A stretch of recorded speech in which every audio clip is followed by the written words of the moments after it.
Les archives akashiques, c'est quoi? Alors, on dit archives, mémoire, bibliothèque.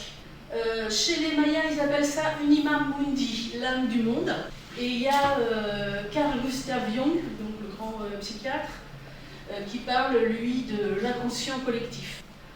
En fait, c'est une énergie qui existe tout autour de nous et qui enregistre toutes les expériences de vie. Par exemple, là, cette conférence, en plus d'être enregistrée par la société DGD, elle est enregistrée dans les archives akashiques, dans vos archives, dans les miennes et dans celles du groupe que nous formons.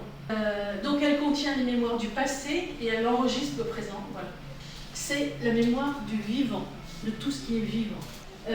Philippe Guillemin, qui est ingénieur physicien au CNRS, fait le rapprochement aussi avec donc la physique quantique. Donc la physique quantique où il explique que la matière est faite de vide et que ce vide est un océan d'énergie et d'information. En fait, c'est ça quand on donne l'image des archives akashiques comme étant une bibliothèque, un lieu. C'est pas ça du tout. En fait, c'est tout autour de nous. Et comme tout n'est que vide et énergie, ces archives akashiques, elles sont tout autour de nous et on a la possibilité d'y accéder.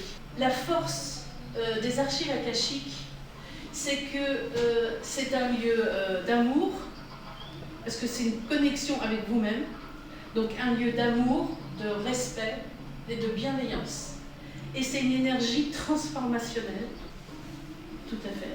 Je me disais, vous avez bien dit transformationnelle, c'est-à-dire que en consultant les archives, on a la possibilité de modifier certaines choses dans la vie matérielle qu'on vit aujourd'hui. On peut purifier, alors je vais rentrer dans le détail après, purifier, changer, guérir, transformer et restructurer.